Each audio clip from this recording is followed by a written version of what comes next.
Cyberpunk changed my life forever. The impact that this game had on my morals, ideals, and day-to-day decision making is way more significant than any single other experience I have lived through up to date. Never in my life would I have expected to have my reality bent in such a manner that I now look myself in the mirror in a much more different way than I used to. With the release of Phantom Liberty, which was 2 years ago already, God, I'm gonna die of old age soon, came patch 2.11 that, to put it simply, made the game actually playable. And not only playable, but actually beyond enjoyable as well. And man, am I glad to have waited 2 entire years after launch to purchase a copy. Because honestly, I am 100% certain that I would not have enjoyed the game as much as I did if I had my game crash every 2 minutes because of yet another car clipping through the ground. Like, I can't believe the game I decided to randomly purchase and install on my PS5 while waiting for my girlfriend at the time to come over and play Detroit Become Human turned out to be a literal life-changing experience. Anyone who's actually played the game will surely at least somewhat agree with me when I glaze the game like this. But for people who haven't, or that for one reason or another were not able to experience this masterpiece to the fullest, they might not exactly get what this 200 subscriber microscopic speck of sand of a YouTuber is yapping about. To be completely fair though, talking about every single aspect and discrete detail that each has tens, maybe hundreds of possible interpretations would take a bit over a billion hours. Because of that, I decided to keep it relatively short and tackle mostly only the characters we meet throughout the story and how they unironically affected me in real life in order to not yap to infinity. So if you want to find out how and why Cyberpunk has the means necessary to turn your life upside down, get ready, prepare a box of tissues, you know, in case of anything. Sit back and enjoy the video.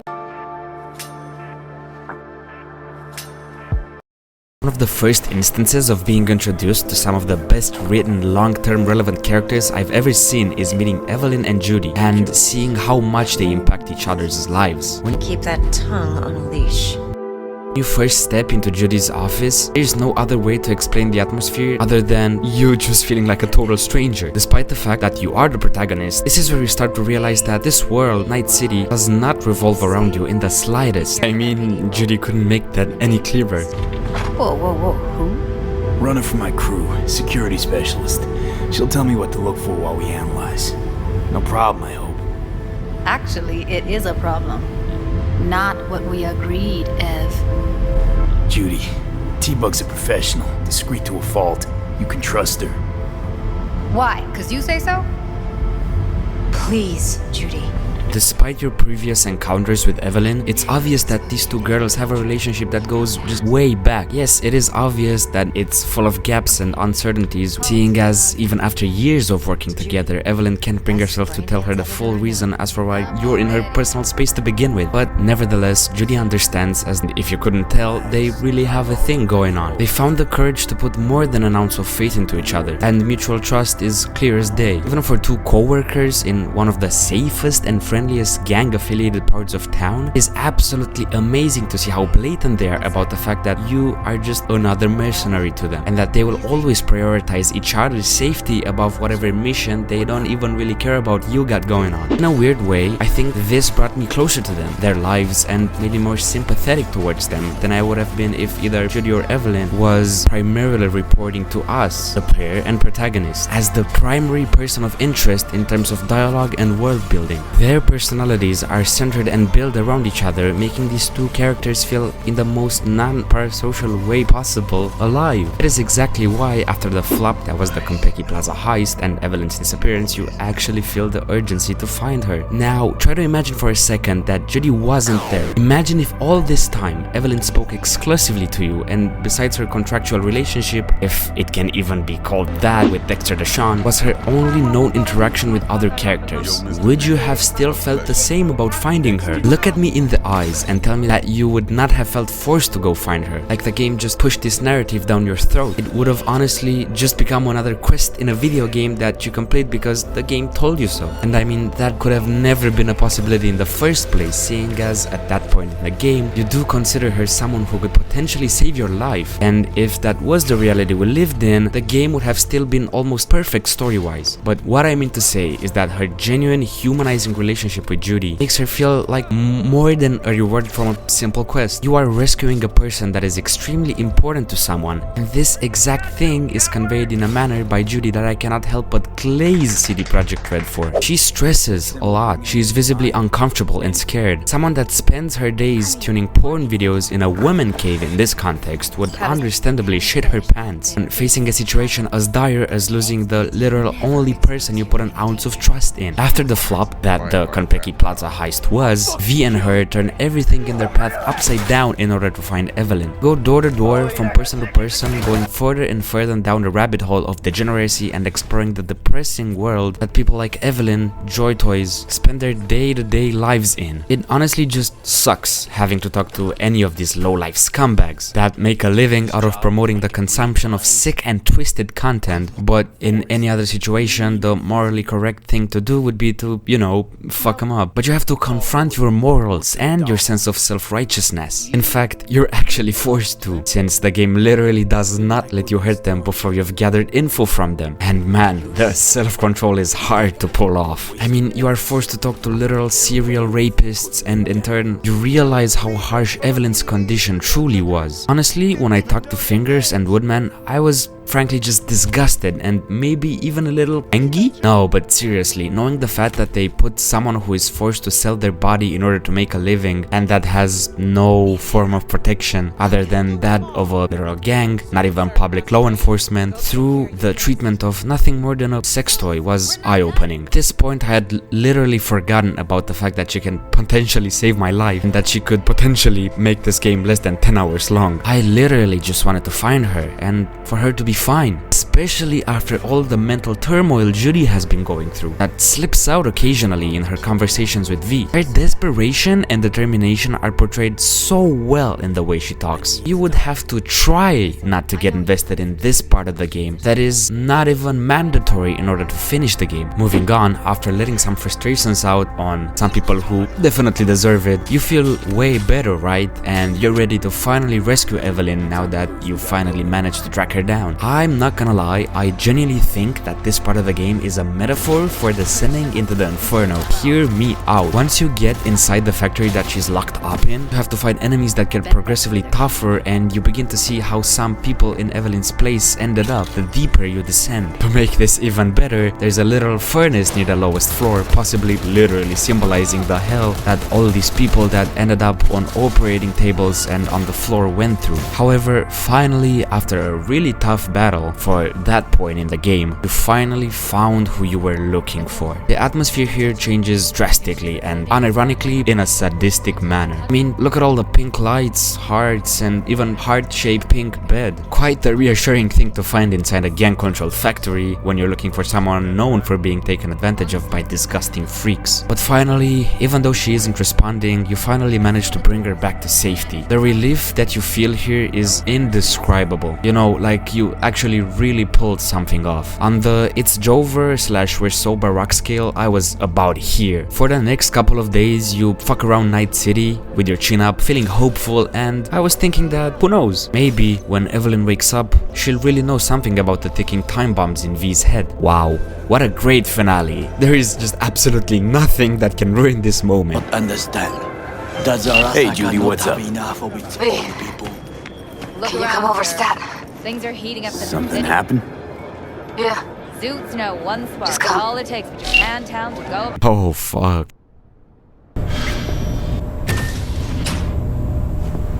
In the bathroom!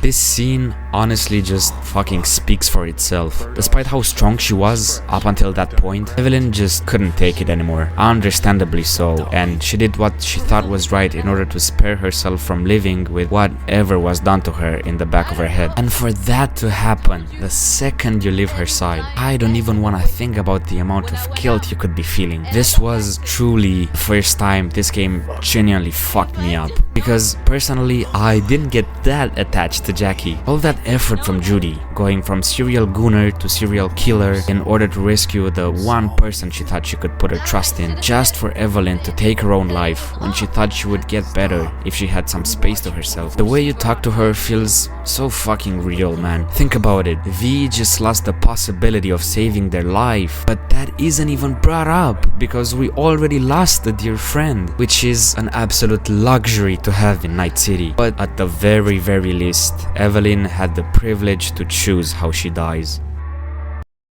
But hey, you get to fuck Judy in the end, so it's all good.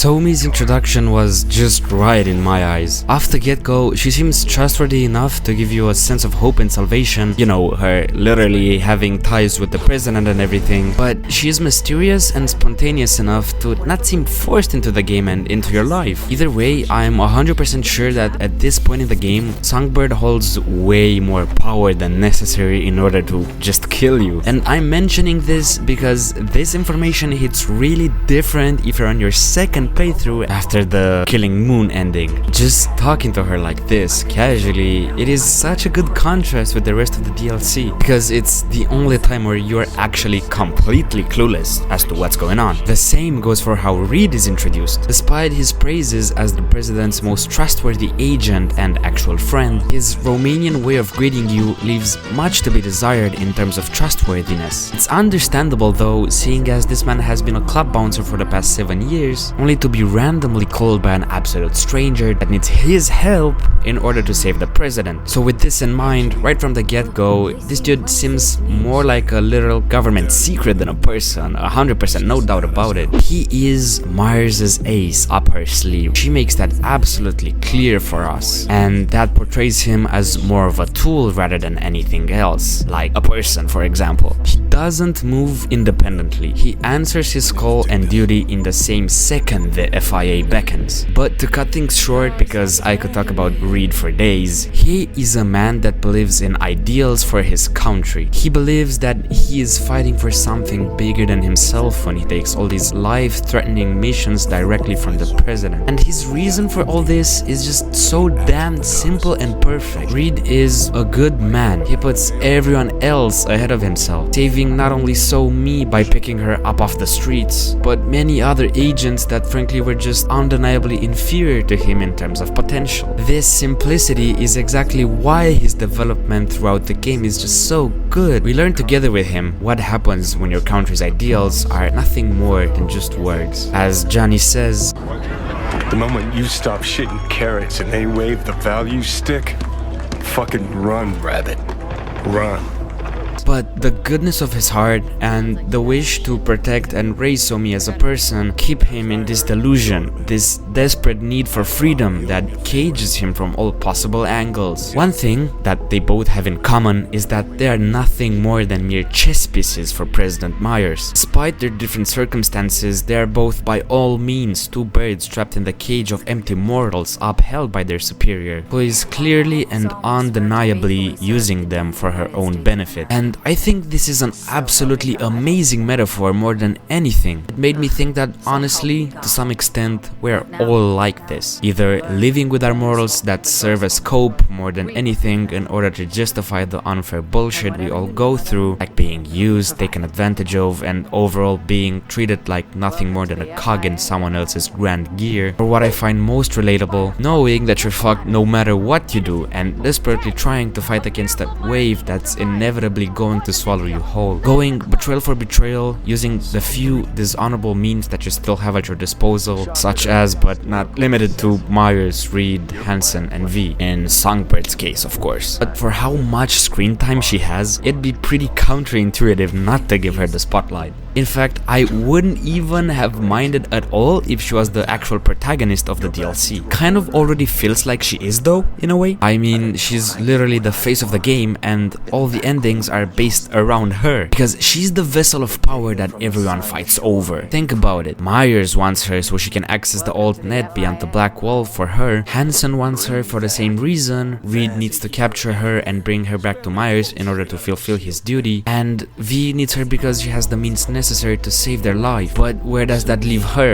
At the end of the day, she literally is a part of this entire mess just because Reed offered her a job to get her out of dining with rats on the side of the street. All of those promises of living a healthy life with plenty of cash in her pockets and time to spare reduced to empty promises the second Somi joined the FIA. Now, being treated more like a prize or a trophy for everyone, she tries to utilize every single mean at her disposal in order to not get sent straight to her demise by the hands of someone she once trusted. That's why in the King of Wands ending, I felt like I was undoubtedly doing the right thing by helping her out. Did she betray the president and her orders? 100%. But did she ever have a choice in what she does and where she goes? Not in the slightest. Somi's collar is really tight around her neck and the leash is held by people she considers colleagues, maybe even friends. You have to ask yourself, were Reed's intentions of mentoring her genuine? Were they above the iron fist type of orders that he had to obey like an obedient dog because of his delusions of fighting for something greater than self? Despite him being a good person at heart, his actions showed clearly that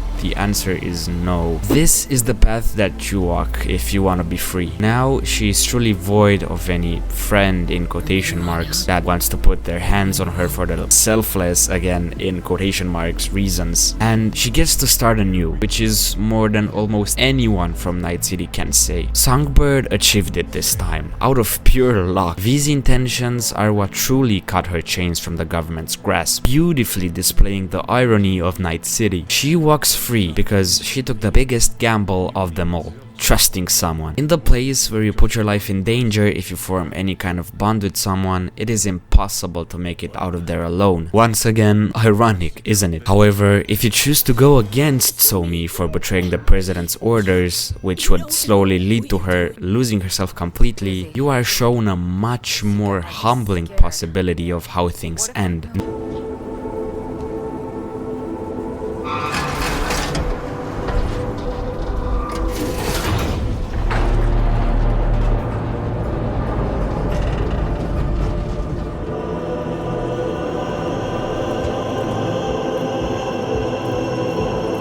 Now you're forced to come face to face with the morals you uphold. The bird that longed to fly free from her cage, now facing the consequences of daring to go up against those who put her in her prison, has hit the last wall in her quest. In all honesty, it was clear that she was doomed the moment V decided to, in my opinion, unjustly hunt her down. And all these hours that you spent chasing her down like a dog are not at all meant to portray a clash of powers in an action-packed environment, but they're meant to make you question everything. There's really no way I could possibly describe with words how it feels to hunt down someone that's completely blameless for the situation they're in, and that genuinely just wants to live a somewhat normal life while trying to maintain as little casualties as possible for hours in our quest, especially after everything you're shown. I personally saved this ending for last just because I couldn't bring myself, even in a video game, to do something this unethical just because I want to have every achievement in the game. And I was right. After saving it for last, it really did hit different. In a good but sad, almost euphorical way. Overall though, I think that despite what this game is marketed as, I think of it as a psychological experience, and one that is better than unironically any movie, series or books I've read. Especially so because I feel like these themes that are underlying in this vast futuristic dystopic world are integrated so well that they feel so natural. Every quest and encounter feels so smooth and not scripted, which adds a layer of realism to an already really engaging and immersive game. Even more than that, the topics discussed are broad enough to give you a sense of relatability, but specific enough to not make you feel like you're once again sitting through an oversaturated main theme that is mediocrely expanded upon. Yeah, so the game is alright, I guess. Thank you so much for sticking to the end of the video. It means a lot to me, since this was my goal, entertaining you for at least a couple minutes. If you got to this part, it means that you probably don't mind hearing a little bit more from me, so I'll make use of that for a bit. After my last 2 videos flopped, I took a small break from any kind of content creation to focus on college because I felt like Unreal Engine was kicking my ass in my level design class. However, writing and editing this video came extremely natural to me, and I considered the entire process a way to even relax in some cases. Either way, I just love this game so much. I could talk about it for way more than I just did, but I would probably die from dehydration from yapping so much. And so I hope you enjoyed this microscopic snippet of how I personally felt Cyberpunk's impact on my psyche, and I would absolutely adore to hear what you guys think in the comments. I love seeing your guys' input and starting conversations with you. And while you're at it, maybe you could even consider subscribing and liking if you feel like you want to see more shit like this. But either way, I want to genuinely thank you so much for watching. It helps me a lot. Take care of yourself out there, and I hope you have an amazing 2025. See ya next time, dude.